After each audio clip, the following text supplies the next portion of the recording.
and welcome back to The Give and Go. I'm your co-host, Reynoso, here with my boy, Soltero. What's up, guys? Today is a special day. Today is a very, very special day.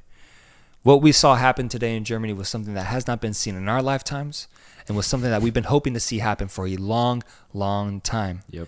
And if somehow you missed out on the news, Bayer Leverkusen has lifted their first Bundesliga trophy in a long, long time behind an incredible, unbeaten season so far.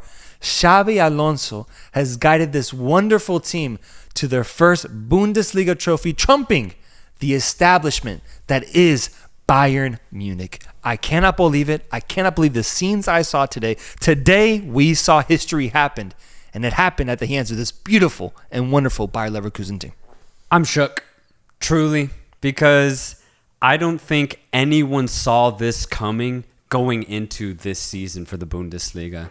And I know Bayer Leverkusen had been playing really good football towards the end of last season specifically, but for them to be still unbeaten in April this season, ridiculous. And the way they did it to 5-0. 5-0 against Werder Bremen, Florian Wirtz getting a hat trick.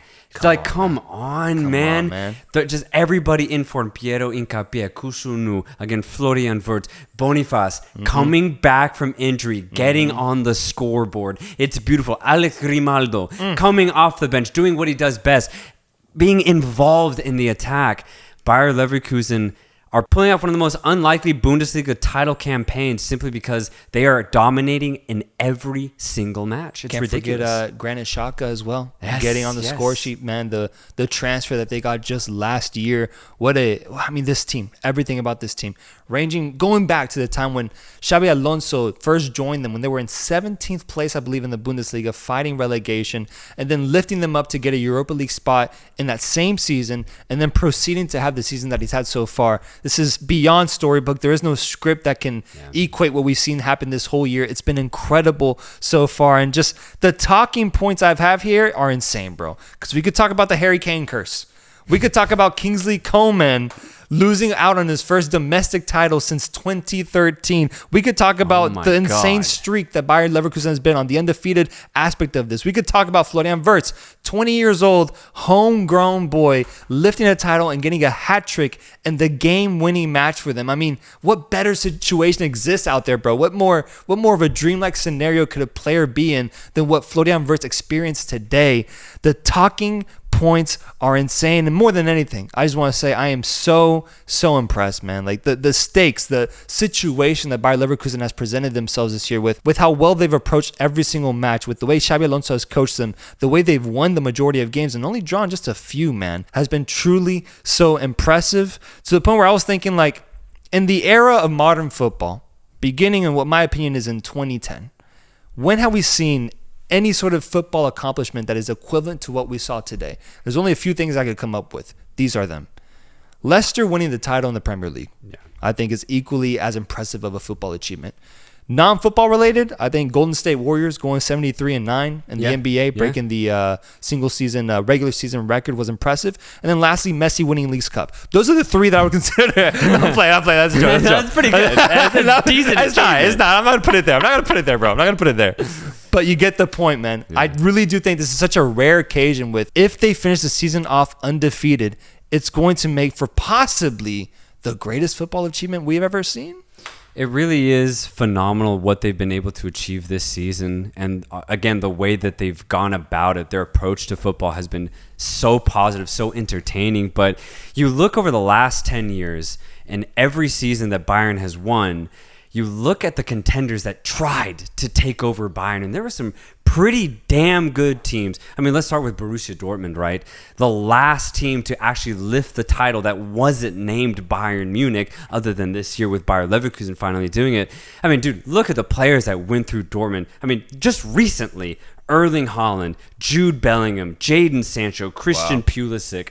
It's ridiculous. And then you look at the squad that they have now, Daniel Malen, playing incredible football. They couldn't win it.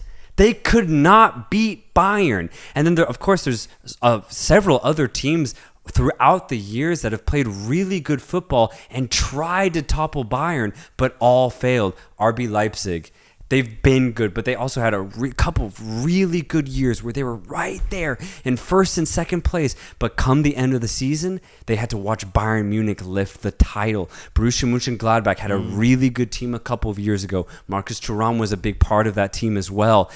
And I think what's really surprising to me is that it's none of those teams that ultimately toppled Bayern. It's none of them. It's Bayer Leverkusen, who have been good over the last 10 years. They haven't, flirted with relegation too much. And if anything, they've always been like top 7 club in the Bundesliga. But for them to actually be the team who undoes Bayern's 10-year reign, I just didn't see it coming, truly. And what an achievement for the club, for every single player that has been on form this season, and for Xabi Alonso too. Like, hats off to you, because I agree. I think what they've done this year is on par with, let's just say, Leicester City winning the Premier League. Yeah, I think the unexpected factor of this is really important. I saw Xabi Alonso get interviewed after the match today where he was like, going into the season, we felt really good about the team, but even we didn't expect these type of results. Even we didn't expect us to lift the Bundesliga title off of an unbeaten campaign so far. And when you look at just the regional size of Leverkusen, which is something I did today because I was really wondering, like, where even is Leverkusen, right? I was curious. And just looking at the map, like, the regional size of Leverkusen is pretty small in comparison to Berlin, to Munich. Frankfurt's way bigger. Leipzig is much bigger.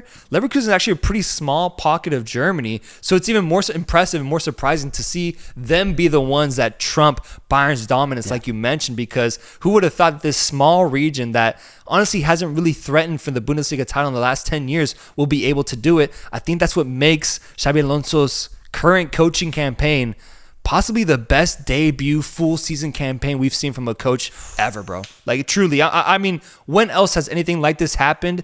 I prioritize modern football more than old football as well. So, like, I really don't think we've seen something like this, bro. I really don't. The way these guys play for Xabi Alonso is one of a kind. And then just the personality, the mentality behind this team, the way they've gone on to score so many late-minute game-tying goals or game winners, it really is so storybook, man. It's so magical. And it just adds to the elements. It adds to the reason for why we saw today all those Leverkusen fans flood the field in just complete ecstasy because it really felt like such a big, massive moment. I still can't believe it, bro. And what's crazy is that there's still more to play for Leverkusen this season. And that what separates them from the Leicester City kind of story, because the fact that they can get the Pokal in Germany, their domestic cup, and also lift a UEFA title too, that's ridiculous. That their treble is on par for a guy like Xabi Alonso, who's in his first full campaign at this club, and the fact that they're still unbeaten too. Like, are you kidding me? Like, this is something that I thought could only happen in FIFA. Yeah. And the fact that I'm saying this right here and it's actually happening, this is reality. I honestly don't believe it. Like, I really don't. But the football that they've played, I think, does make sense. I mean, they're a phenomenal team, especially going forward. And I'm going to be so curious to see how they end this season with the 2 remaining competitions that they have still left to win, bro. Yeah, and I want to do that. I want to look at the run-in they have towards the end of the season and kind of gauge if they can actually pull off the unbeaten streak, because that ultimately does come third to what they're trying to do. I think the first priority now is to see how can we do in the Europa League. That's the first priority. The second one, let's secure the DFB Pokal. If we can do those 2 things while being undefeated, well, that's great. But that obviously shouldn't be the focus, because you can still lose in Europa League and be fine afterwards if you just make the comeback or if you make the goal difference up. So in the Europa League right now, they have to go away to West Ham. That's their next match, away to West Ham in a game which they already have a 2-0 lead in. I think it looks pretty good for them, man. I think they're going to pull off the results, so I think they're good there. Probably their toughest test in the league will be this next match they have against Dortmund away from home.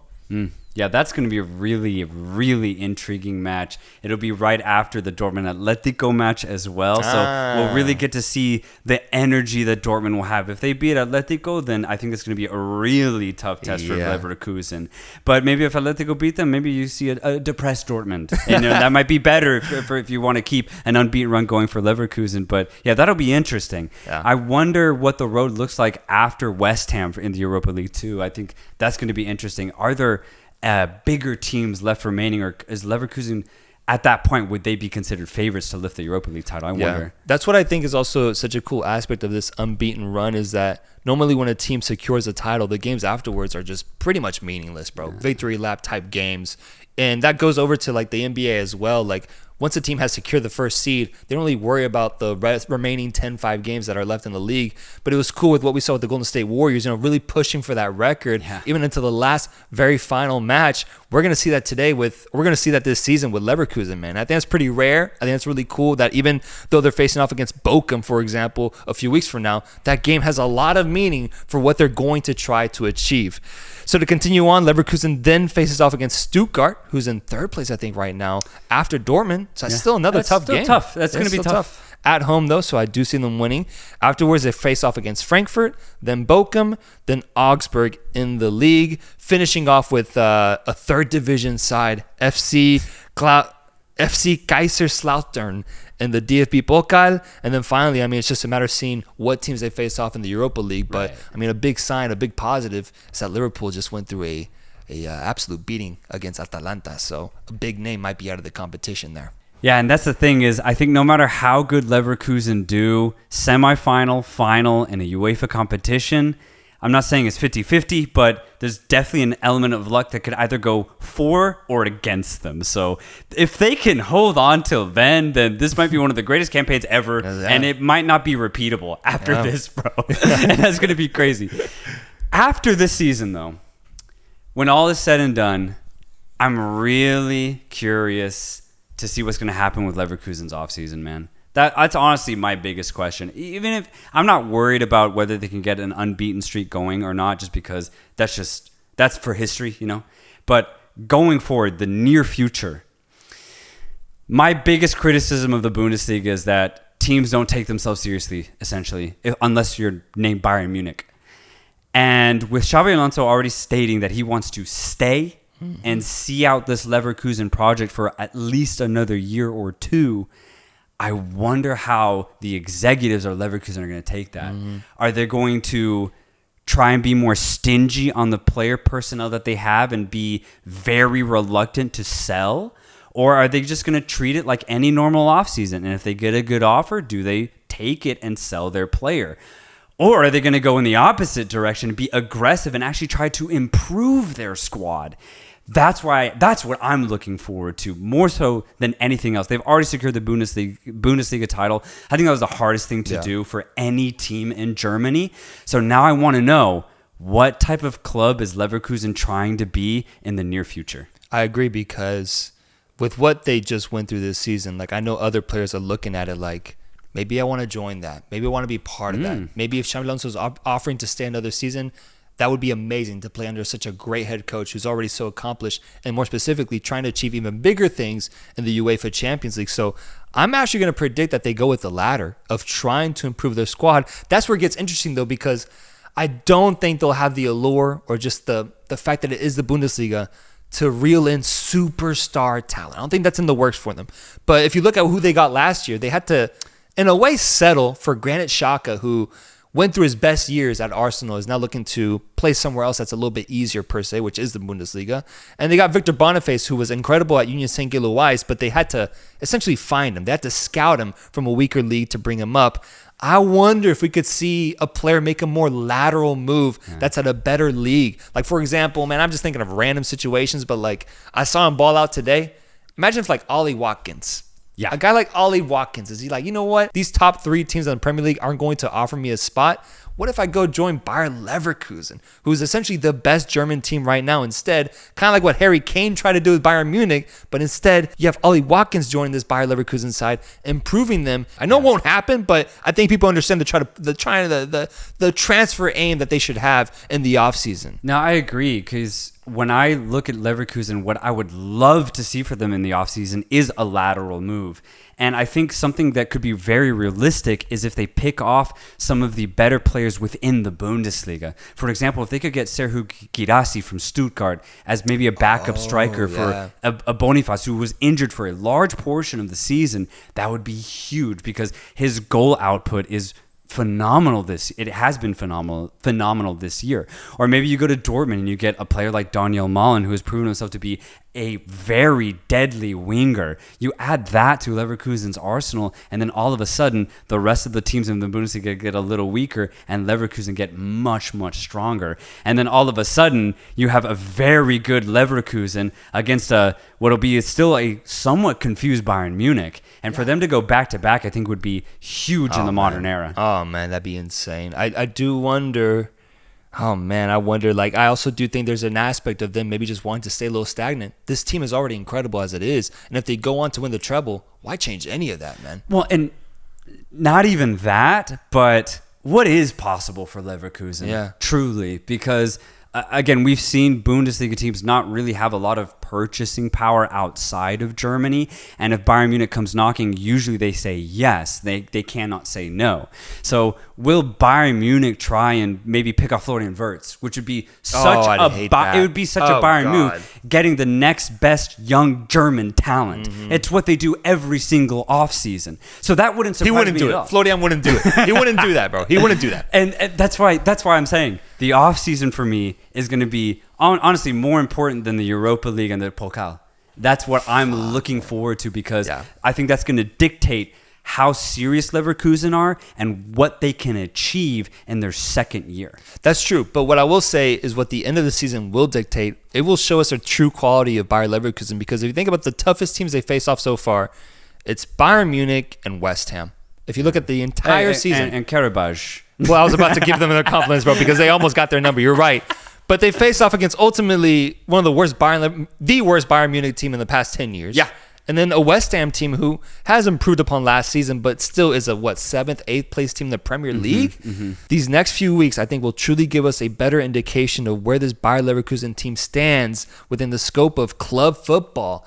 Because if they're able to pull it off and just get this treble, bro, I'm serious. This might be one of the best teams in the world. I'm talking Real Madrid, Man City, Bayer Leverkusen if they get the treble, man. I'm being that serious. Yeah. No. I don't disagree with you, man. I mean, you look at that game against Dortmund. Dortmund are in the quarterfinals of the Champions League. That's going to be a hell of a test. They've already been able to prove that they can beat Bayern Munich, and they're also in the quarterfinals. So I think saying that Bayer Leverkusen are one of the best teams, not just in Germany, but in all of Europe and all of the world, I don't think that's far-fetched whatsoever. But, man, you got me scared now, because what Bayern Munich loves to do is almost have German national team representatives playing at the club level together. We saw them start Musiala and Wirtz the other day at the international level, bro. If they do that in the fucking club, I'm going to be pissed, bro. That's going to piss me off if Florian Wirtz goes over to Bayern Munich, but I hope that doesn't happen. But to finish off, I do want to mention just the topic of Bayern Munich, because in the time that we've had this podcast, you've been very outspoken about Bayern Munich and the way they approach this entire league, the dominance they've had, and just how easily they've won it time and time again. I guess, how does it feel, first and foremost, to see Bayern Munich come second place in this league? But more than anything, how does it feel to finally see a team not named Bayern Munich lift the trophy? And what does that mean for the state of the league now? Because the league that has the longest running monopoly now is the Premier League, with Bayer Leverkusen lifting the title, man. So what do you have to say for yourself? Yeah, absolutely. I mean, it's just surreal, truly. What it has taken for Bayern Munich to lose is a team that is unbeaten in Bayer Leverkusen. I was thinking about that too. That's insane, because even though this Bayern Munich team is the worst we've seen in 10 years, they're the most unsure of themselves. They're so inconsistent. They lack leaders on the pitch. They were still right there, right underneath Bayer Leverkusen for most of the season. So the talent still shows up for Bayern Munich. But I do wonder, how far can this team really go with the personnel that they have? Because, like I said, I think they need to find leaders. I don't know if it's going to be within the team that they have now. I don't know if they need to look in other leagues and bring them in the offseason. Obviously, the whole coaching situation at Bayern Munich has been atrocious for the last 12 months. There's a lot going wrong for Bayern Munich. The talent level obviously is still very high. Putting it all together has proven to be very difficult for the last 2 years, honestly, because Bayern Munich has not been Bayern for a while now. So I think in a way, them losing the title had been coming, but it still took a tremendous performance from Leverkusen to actually pull it off. I think if you're a Bayern Munich fan, you're not too worried, because you know your base level will be very competitive. But I think to beat a team like Bayer Leverkusen, you're going to have to improve a lot, man. Mm-hmm. You're going to have to improve a lot. I don't think this team, even if they slightly improve in form, can beat Leverkusen next year. Something's going to have to change. Again, whether it's the coaching situation, whether they bring in new talent, or they just take the talent that they have right now and really fix things tactically. I just don't see this Bayern Munich team lifting another trophy for the next year or two. If it wasn't for a Jamal Musiala game winner a year ago, they'd be losing their second league title in a row. Yeah, great You're point. right, bro. Great they point. have been foreshadowing this for a while. They have. How do they, step back, analyze what's happened to them, and reset and improve upon themselves? There is talent there, but man, I'm curious to see, bro, because as of right now, it does seem like if Xabi Alonso can just carry this team for another year, they could do it again, bro. That'd be awesome. It's an insane thought. One so insane that I think we should do something that we've never done before, which is kiss the soil, but in gratitude instead of punishment. And we go kiss the soil as a thank you because you have been so critical of the Bundesliga. Mm-hmm. We go and kiss it as a thank you and as a way of just showing our gratitude for bringing down one of the most corrupt teams in football history, with a team that won 10 straight league titles finally coming to an end, man. I think it's a beautiful story, and I think it's just crazy that it happens the year that Harry Kane joins them. That is insane, actually, because you look at that transfer. Harry Kane, Premier League's finest striker for the last 6 years. Not only does he have the output, but he has the consistency in the world's best league. It seemed like the match made in heaven, truly. Mm-hmm, mm-hmm. And it seemed like Bayern were going to retain yet again another Bundesliga title. The fact that it didn't happen, I can't explain it. Nope.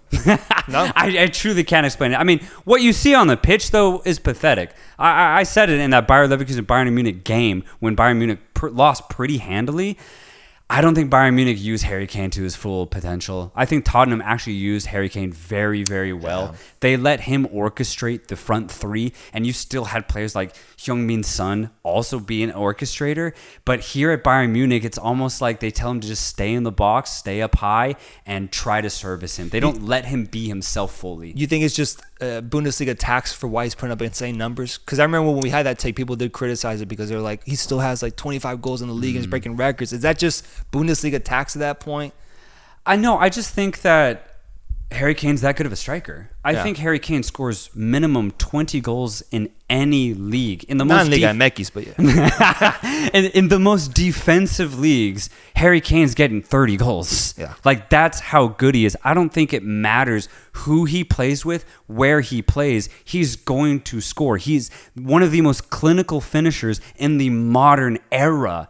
So I don't think stats really come into play. I think it's more so how you get those 30 goals. Exactly. Wow. How do you truly utilize him? And I just don't think he's fully maximizing himself here. Like, I think if they were maximizing Harry Kane, he'd have like 45 goals and 20 assists at this Bayern Munich team. But looking at the talent around him, like, he does have Jamal Musiala behind him. He has Leroy Sané, who's been a great wing in the Bundesliga so far. Like, is it a question of the players around him, or is it specifically Harry Kane and his usage in this team? No, I think it's the players around him. So, okay, Sané is a really interesting example. This might be controversial, but empty stats? Sané technically failed at Manchester City. That's the reason why he left. Now, he's an incredible player, an excellent dribble penetrator, but he has not proven himself to be a good team player. Like, that's probably his biggest criticism, is that he's very selfish. How do you expect Harry Kane to get on the end of a lot of crosses if the crosses aren't going to come from Leroy Sané? For Jamal Musiala, I just think that's pure experience, bro. He's so young. His talent is so raw that I think whatever you get out of him is already a bonus. He's an excellent player. I've already said it throughout this entire season. Out of the young prospects in Europe, he's top 2 for me, Jamal Musiala. He's got some of the best technique on the ball I've seen at his age. But I just think for him to play with a team, to also dominate and orchestrate an offense, that's a lot to ask of him, bro.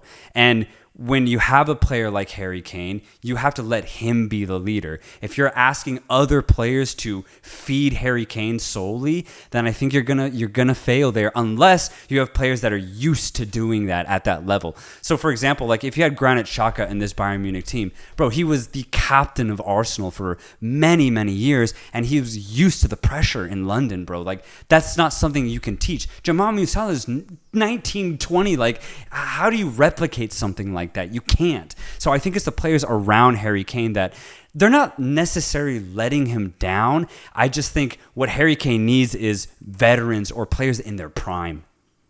Yeah, it's a young team built around them. Made a comment there. Jamal Musiala, top 2 youngsters. The other one is who? I'd say Bellingham, if you're going to want to consider that. Hey, who backed Bellingham this whole time, bro? What do you mean? Who backed Bellingham? I'm the Bellingham boy, bro. Yeah, but I've been too. No, not like me though. I'm a big Bellingham fan. No. Don't switch it on me. Don't switch it on me. I always put Bellingham first. But the thing is, I might put Florian Wirtz second, dude.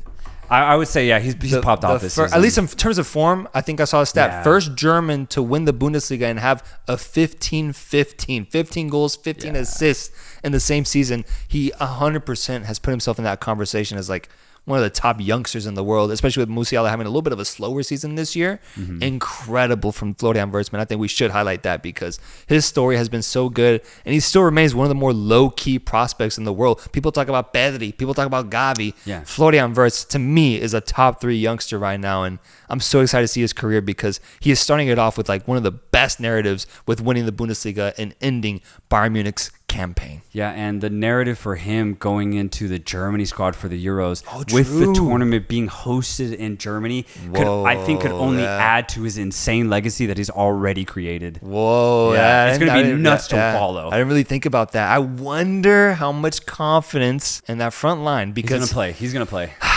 I know. That'd be crazy if they really commit to Musiala, Florian Wirtz offensive pivot right off the bat in the biggest tournament they've hosted in a long time since the World Cup. They might not start both of them at the same time, but I think whoever's in the best form, they will get the start. Mm-hmm. And if they perform in the group stage, they're going to be the go-to guy for Germany throughout the rest of the tournament. That'd be crazy, man.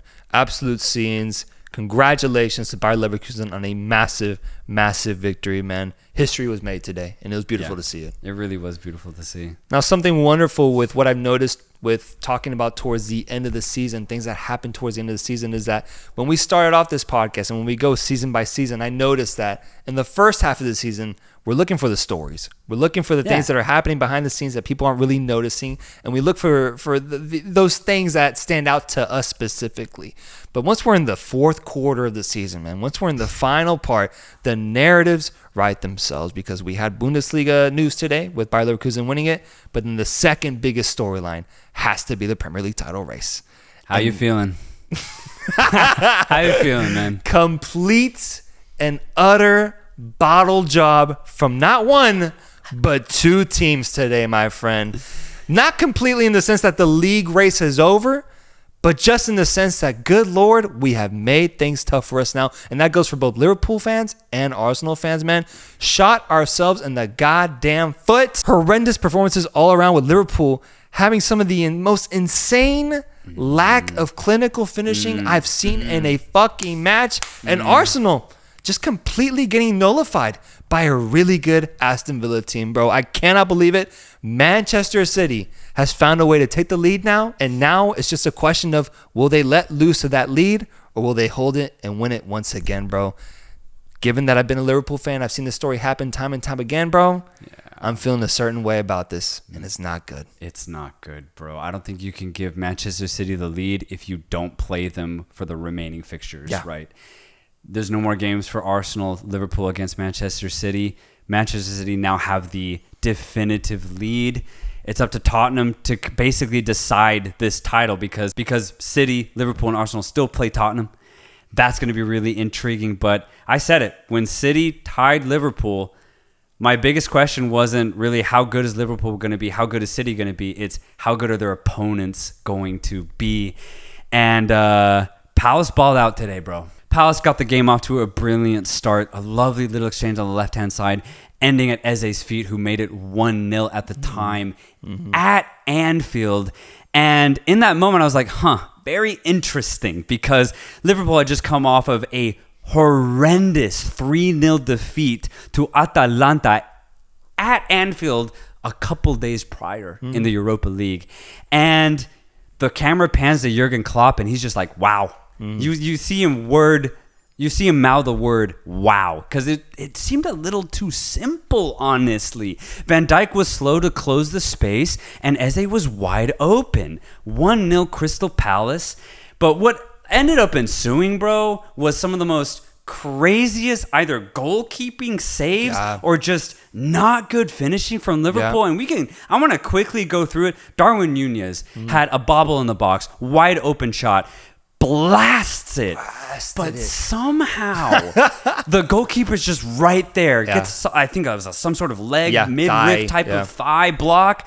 The Luis Diaz scissor kick chance. Oh my God. Luis Diaz himself could not believe it. He was in fucking shock, bro. He was shook. He did not believe that the ball wasn't at the back of the net after that sequence.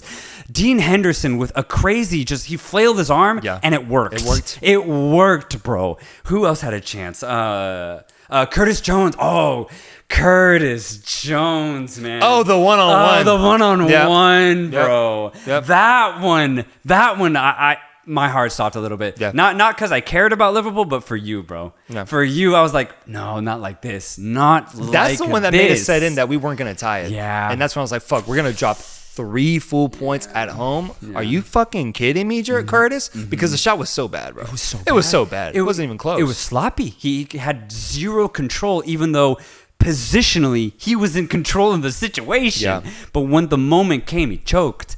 And that's just kind of the problem here, man. I think Liverpool, I don't want to say they choked, but they just couldn't finish, man. And again, there were some really, really good saves. And the defense of Crystal Palace were committed. Let's give them their credit. Mitchell, Joachim Andersen, Jefferson Lerma were all fantastic. Munoz, the fullback as well. They gave everything, as well as Dean Henderson. So I think they do deserve a lot of credit for shutting out this Liverpool side. But at the end of the day, my goodness, what a way to not score if you're Liverpool. But I mean, Palace had their chances too. Mateta, they had two that should have been goals. 2 chances, bro, that I do think should have been goals. One was clear cut. Alisson with honestly a crazy save. I swear he had metal in his gloves or something, because the way the ball deflected off of his arm was ridiculous, man. Yeah. Andy Robertson clearance, goal line clearance, line clearance as well. That's insane. Yeah. So there was some insane moments. I thought the Champions League games this midweek were dramatic, but the game here at Anfield and the game at the Emirates were just as dramatic, but in their own Premier League-y ways, bro. What a game, Liverpool, Crystal Palace. But yeah, the game ends 1-0 to Palace. Yes. And we can only blame ourselves, but I'm not going to. I'm going to blame you. I'm gonna blame you, bro, because I've got fucking beef with you, bro. It was a few episodes ago where you proclaimed that Liverpool was going to win the league after they got a hold of that first place position. And what did Liverpool continue to do after that? From that exact moment in this episode, they've gone on the worst 3-game streak of the entire fucking season. And I could not match your energy when you proclaimed that, because I was hesitant. I was scared. Yes, I wanted to believe that, but I still knew the power that Manchester City possesses at this stage of the season. So I'm blaming this on you, bro. Please, on you, man. I will take it. I'll take it.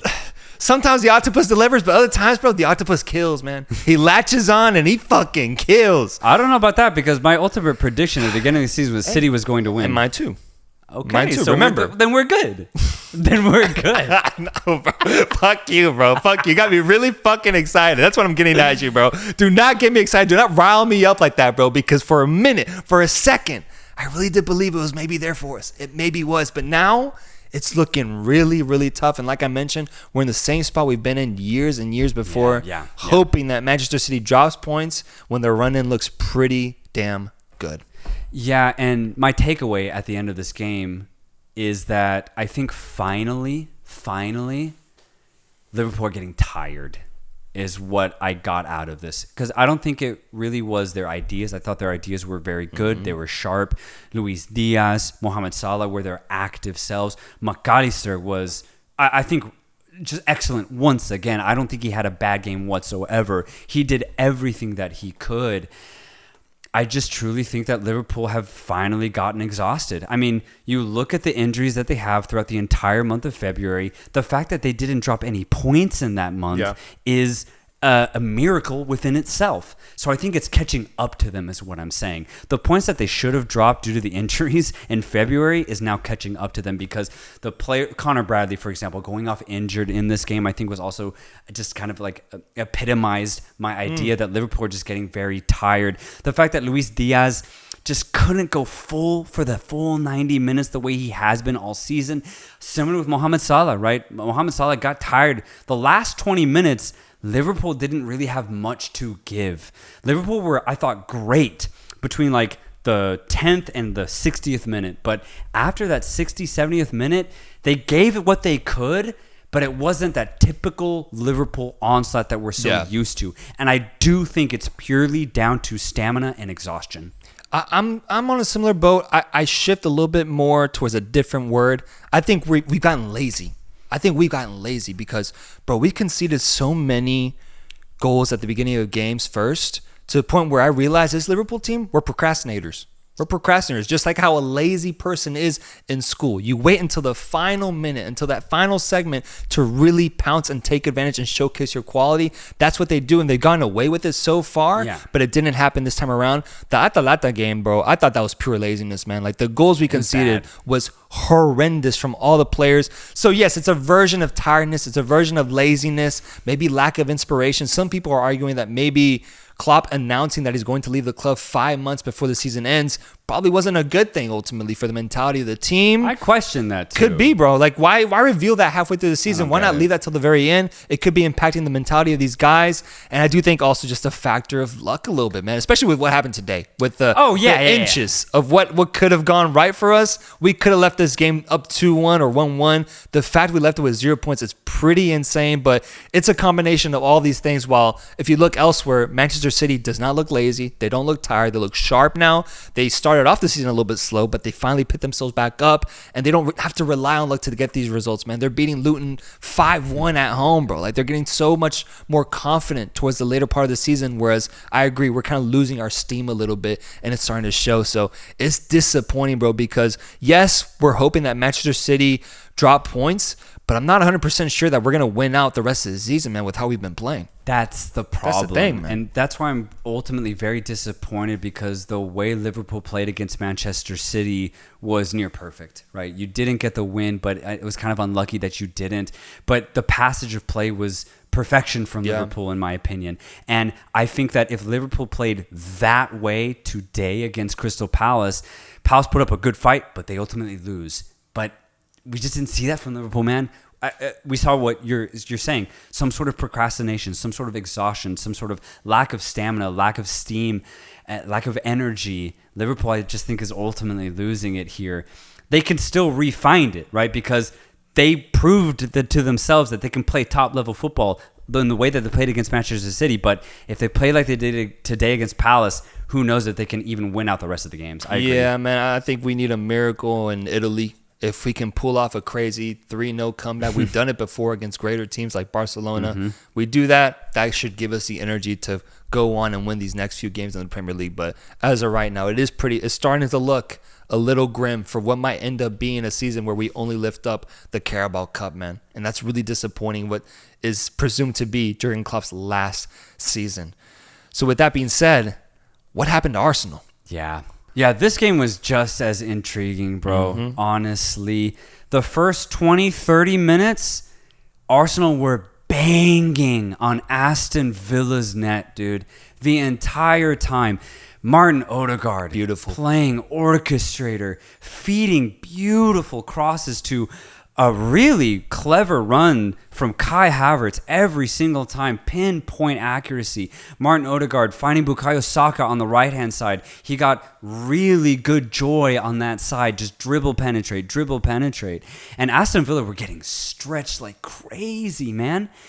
But then Villa showed a little bit of threat when Ollie Watkins stings the post. And what a shot. A misplaced pass at the back from Arsenal, my goodness. Ollie Watkins does everything he can with the opportunity, and my God, how close he got to scoring. Close. And I think that was honestly a little bit of foreshadowing of what would happen in this game, because come the second half, even though Arsenal completely dominated the first half, it was 0-0. It was 0-0. And Villa completely turned things around in the second half.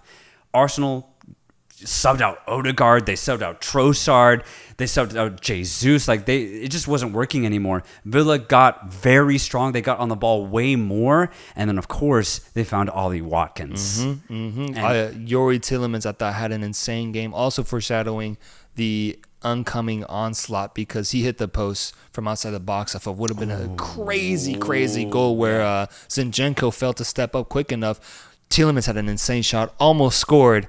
But then, yes, in those last 10, 15 minutes, you could tell Arsenal was starting to run out of gas, running out of ideas, and Aston Villa looked inspired. There was a narrative of Unai Emery, once coaching at Arsenal, at play there. I think he really amped his team up this time around for this match specifically, especially because they're fighting for Champions League qualification against Tottenham. They're in a little bit of a Champions League race there, so it's an important match for them as well. And they stepped up, bro, because that first goal came at the hands of Leon Bailey, who was at the far post after the ball somehow managed to get to him after a few Arsenal defenders failed to clear the ball out. Ball comes slinging in, goes past everybody, open net for Leon Bailey, and he finishes it. Scenes at the Emirates Stadium as Aston Villa goes up 1-0. Yeah, and when that goal went in, Arsenal were already on the downturn, so I immediately was like, oh, this is going to be like Liverpool Palace, a game that had just happened too. And that's exactly what happened. Villa played a perfect second half, but that's the thing. If Arsenal were just more clinical in that first half, they should have been up by 2 goals. They really should have. In the first half, Trossard had a wide open shot, but he ended up kicking it straight to Emi Martinez. Yes, insane save. And if you make that goal, I think Arsenal get a second before the half. And it's just those moments, man. It's that a bit of luck that Liverpool did not have and Arsenal did not have either, bro. Like, you need a little bit of clinicality. You need a little bit of luck. And if you just don't have it, what's so dope about the Premier League is that you will get punished. Yeah. And that's exactly what happened, bro, because Leon Bailey's finish was very good. It was a wide open net, but the ball was coming at him fast. And then Ollie Watkins' little chip shot was filthy, man. Unreal. Dirty. Get him on the England squad right away. Absolutely. Marking himself as right now joint top Aston Villa scorer ever in a single season, tying Christian Benteke's, I think, 26 goal run. And he's got more games to play. So I think Ollie Watkins is putting himself in Aston Villa history. Yes, sir. And he's doing it in style, bro. 16 goals, 10 assists, no penalties taken, bro. Wow. That's pure traditional football right there, man. No financial fair play allegations, no oil money behind it, just pure Aston Villa football. And bro, the class he showed on that goal was beautiful. Shout out to my boy Youri Tielemans, who swallowed the ball up after it got handed to him from the Arsenal midfield, sends in the beautiful ball long up top, and then Ollie Watkins takes it from there. I highlighted him, bro. That's the reason he's on Reynoso Mountain. That's the reason he's staying on it, bro, because he has been incredible this entire season. And he is, in my opinion, a player that should be considered as one of the offensive talents to be called up for the England national squad, which is crazy to say in an era where there's so much good English talent. Yeah, that is going to be a nightmare for Southgate to figure out, honestly. He has probably the toughest job out of any of the Euro coaches. We'll get to that when we do our Euro preview. Yes. But for Arsenal, bro, like, this is what happened last season, just a little bit later, where they play really good football and they should go up, but they just don't, and they can't figure out how to get back into a game when they go down, or they can't figure out how to get that one goal that gives them the lead in a really tight affair, and they end up losing. Like, this is exactly what happened last year. I think the small difference is that the title is still here. Like, let's not get too crazy. 73, 71, 71. City, and then Arsenal, Liverpool. It's right there within one game. Yeah. So it's not drastic measures yet. Just win the games that you have at hand. But yeah, I mean, you just can't drop any more points, bro. Yeah, I mean, the silver lining, Liverpool got a +1 goal difference advantage on Arsenal because of today. There we go. We only lost 1-0. Arsenal lost 2-0. We gained a point there. I guess that's the silver lining. But beyond everything, bro, incredible day for Manchester City fans. Yeah, because, I mean, you would have thought that if Liverpool lose, maybe Arsenal win, or if Arsenal lose, maybe Liverpool win. But no, they both lost. Mm-hmm. They both lost on the same weekend. Mm-hmm. Insane. Things get very interesting all of a sudden in the Premier League, bro. Yes, sir. And that's the last thing I have to say about the Premier League. Like I mentioned, the headlines write themselves now. The last thing I want to mention, Messi at Arrowhead Stadium. You see the highlights? You see the game? I saw the game, yeah. What an atmosphere, and what a smart decision to go from hosting the game at Sporting KC's go-to stadium, but instead shifting over to Arrowhead Stadium, where you had 70,000 people sell out the damn crowd. And Messi put on a performance. Yeah, he put on a performance, scoring an absolute banger, kind of just pushed the ball into the back of the net from 25 yards out. People asking why couldn't he do this against Monterrey? Well, that's because Monterrey are a lot better than Sporting Kansas City. Let's be completely honest here. That's why you get the results that you see sometimes in the MLS. That's why Inter Miami are, top of the Eastern Conference. Let's not get too crazy. But yeah, I mean, Inter Miami, Messi put on a really good performance in front of a sellout crowd at Arrowhead Stadium. Really cool to see the people really show out. But we already know that Sporting KC have some of the most passionate fans in all of MLS. They didn't need Arrowhead. They didn't need Messi to come through. But it's cool that when he did, everybody showed up and they supported their team. Sporting KC end up putting a really good fight, but ultimately lose 3-2 to Inter Miami. But it's just amazing to see the scenes that we saw. Yeah, man. You saw Patrick Mahomes dap up Messi, bro. And I really brought up a good topic that I was curious about, like, Messi doesn't really know English, man. He really has not put any effort towards learning the most popular language in the world. Mm-hmm. And it just surprises me, man, because he's been a little bit stubborn with it, man, if we're being honest. Because you hear him just kind of gibberish when he talks to people in English. And Patrick Mahomes says something like, "Hope you have fun out there, my man." And I was just like, man, the cultural difference. Does Messi even know who that guy is? Does Patrick Mahomes even realize who is in front of him as well? Just really crazy seeing these interactions that you see prior to the game starting, because Messi really does bring out the biggest stars in America. And you go from Patrick Mahomes to Travis Kelce to the most random people on the sidelines. But Messi's doing all of this while not speaking the fucking language, man. That's so funny because he's meeting all of these big-time people in the United States, but he can't talk to them. Yeah. He cannot say a word to them. It makes sense, though. I mean, he was born in Argentina, and then he went to Spain at an early age, also Spanish-speaking, clearly. So he's never had to learn English. You look at his teammates at Barcelona, like more than half of them were always Spanish. So he's never had to learn any other language. I don't necessarily blame Messi. It is just a missed opportunity, though, because, I mean, we saw Zlatan get on Jimmy Kimmel, Yeah.